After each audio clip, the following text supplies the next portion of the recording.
So up to this point, we've discussed the transatlantic slave trade, where you have what we call on the landmass of Africa today, you had distinct different groups warring with each other, and the captives of those groups and also other vulnerable people were taken and sold into the hand of the European slave traders, right? And these two together make up the transatlantic slave trade. You can't get the transatlantic slave trade without the help of these tribes in Africa and without the Europeans buying them, right? So both of these together, the people who were the victims of this had their own culture. They had their own identity that they had given themselves, and they were brought into this new area, this new land, and they were forced to become Negroes and black people, something that they knew nothing about, right? That was foreign to them, right? And they were put in these very oppressive environments, extremely oppressive environments, and from that pit, they had to develop a distinct, unique culture to survive in that environment, completely different from what they had over there in Africa, right? And so in this land, they became new people, culturally and also genetically as well, right? From mixing with all the other folks that were here, the natives and also the Europeans, right? Different people. Now they're called Negroes and black people with a different culture. Then we dealt with the oppressive environment all the way up into the Civil War. Then when you get to the Civil War, we know that the South lost the Civil War, or the Confederates lost. And from there, you get the downfall, the beginning of the downfall of white supremacy. Because white supremacy is built on the doctrines of everything for those classified as whites, and basically the crumbs for everyone else, right? The whites get the rights, they get the civil liberties, they get all the prosperities, they get the fatness of the land, right? They get all the things that are necessary, the resources, anything necessary to thrive. They get those. Everyone else gets robbed and pillaged for them, right? Nothing belongs to them. That's in the doctrine. In the Civil War after it, now they start giving little liberties away, right? Things that aren't supposed to be given underneath that doctrine. Rights to vote, right? Rights to own land and things of that nature, right? And so we see white supremacy starting to fall. Then we dealt with the Reconstruction period, which afterwards, this is after the war, where they're reconstructing the society. Because obviously slavery, as was done before, is no longer allowed. The cosmic hand came and swept that away, right? It's over with.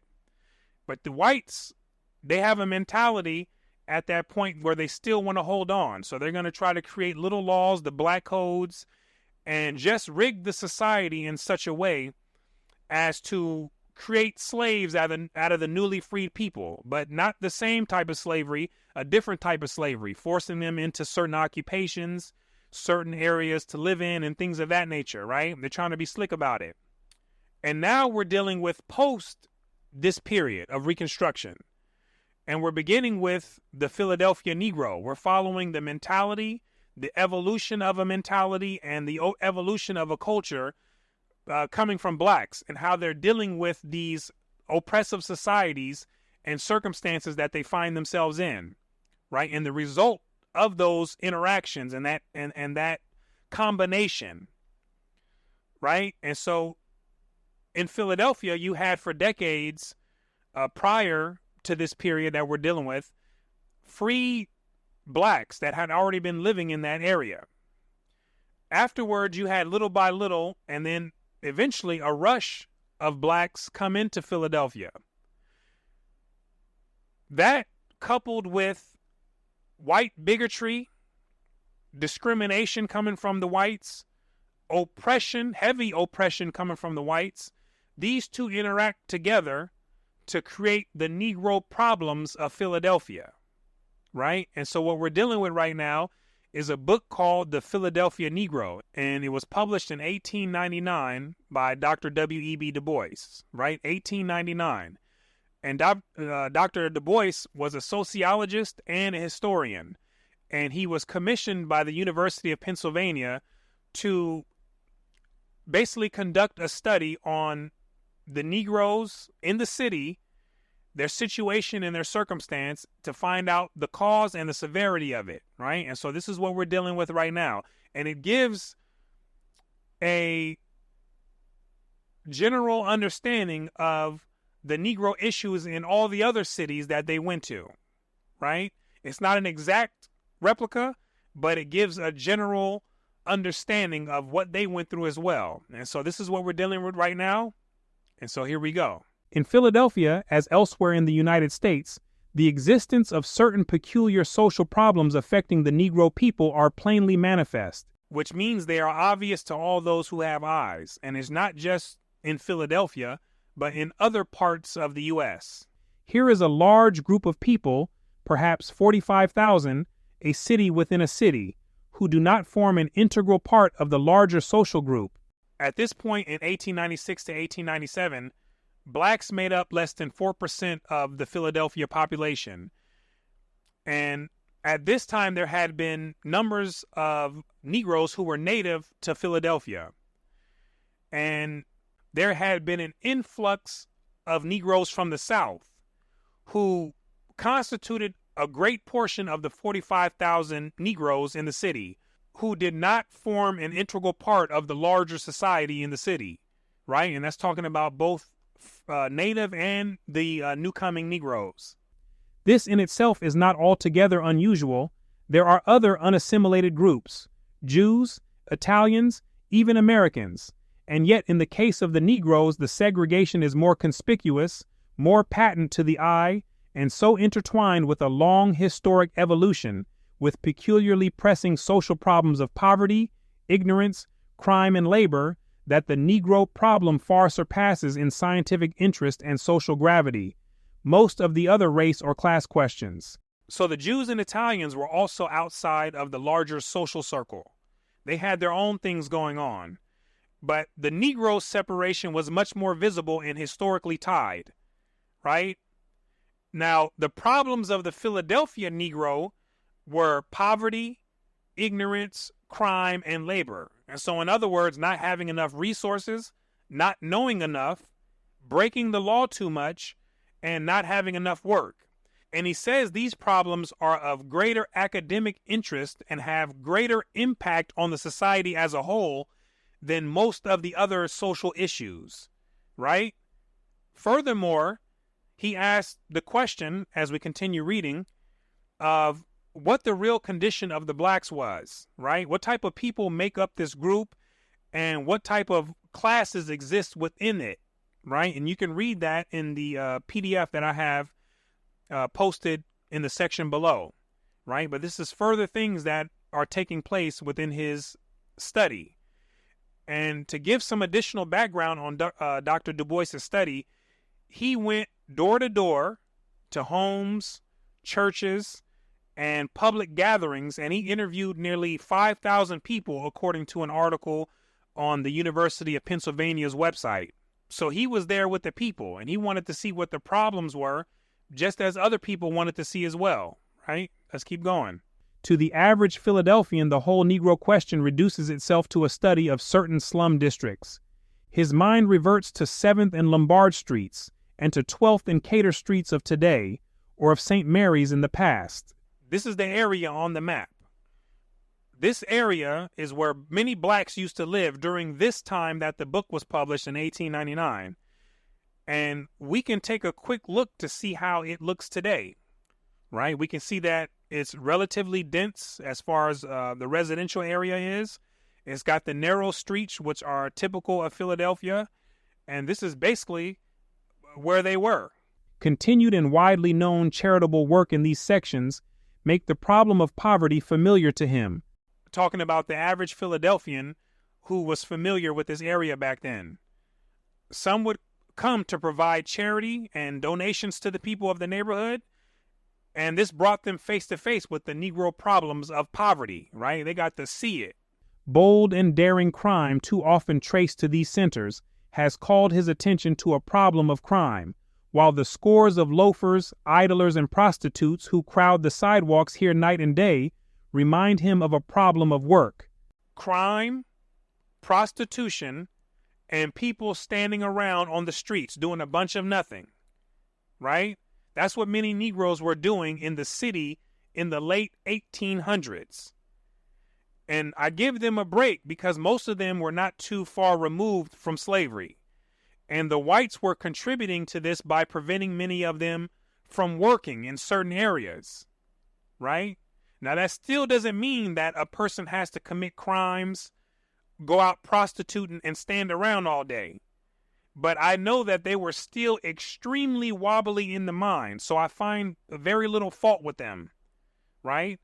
But to be clear, this was a vastly different setting and environment than what we have going on in the U.S. today, right? This is worlds apart that we're talking about.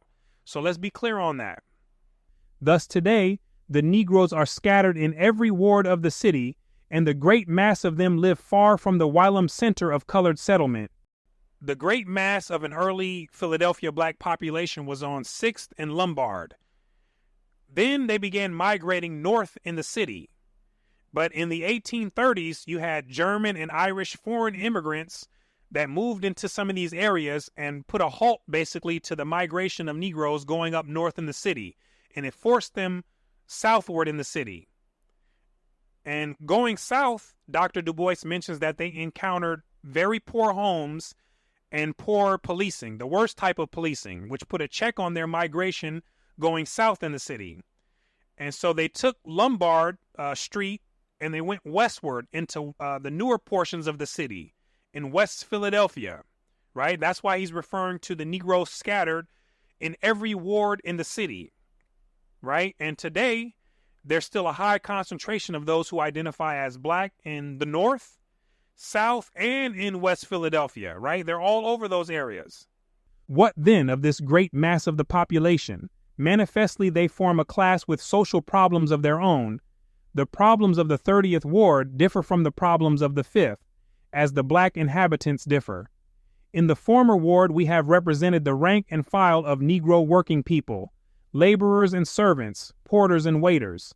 The 30th Ward was represented by working Negroes, right? They didn't stand in the streets, prostitute, and commit crimes. They went to work as servants, porters, and waiters. This is at present the great middle class of Negroes feeding the slums on the one hand and the upper class on the other, meaning some within this group were falling down into the bottomless pits of the slum, and some were rising to supply the upper class. This is how this buffer class was feeding the slums on one hand and the upper class on the other.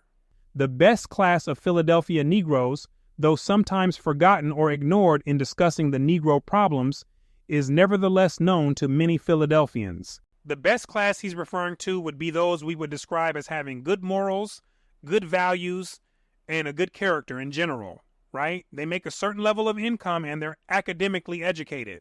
Scattered throughout the better parts of the 7th Ward and on 12th, Lower 17th, and 19th Streets, and here and there in the residence wards of the northern, southern, and western sections of the city, is a class of caterers, clerks, teachers, professional men, small merchants, etc., who constitute the aristocracy of the Negroes. Many are well-to-do, some are wealthy, all are fairly educated, and some liberally trained. And this upper class of blacks has never been very influential to the black community as a whole, right? This is what we're going to see in later commentaries in this book when we discuss more on this class, right? They've done well for themselves economically and academically, but they were not who the majority of blacks looked up to, right, by any means. But they also had their own unique social problems, which were different from the other classes.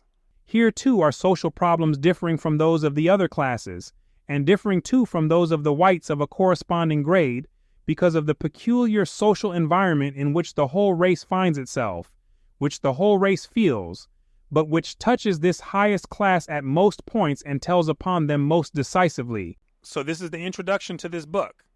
We have Negroes in late 1800s Philadelphia who were experiencing very visible problems, chiefly poverty, prostitution, crime, and a lack of job opportunities. Some of the contributors to these problems were white bigotry, strategic oppression, and the prevalent mentality and culture that blacks had, especially the ones that came in from the South, as we shall see in later commentaries in this book, right? And when these ingredients were mixed together, they formed an environment that consisted largely of poverty, crime, and ignorance, or the Negro problems of Philadelphia. And so as we continue, we're going to see the good, the bad, and everything in between, so we can get an understanding of the circumstance, the situation, the environment, the reaction to these positions and these circumstances that they found themselves in, and we can get an understanding on how things got the way they got today. You got to know all this history leading up to today, right? It gives you better insight, right? And from there, that's how you can make decisions on what needs to take place, right? And so with that, we're going to stop right now and we will continue to the next. I thank you for your time and your participation. My name is Brooklyn St. Michael, and I'll see you in the free world.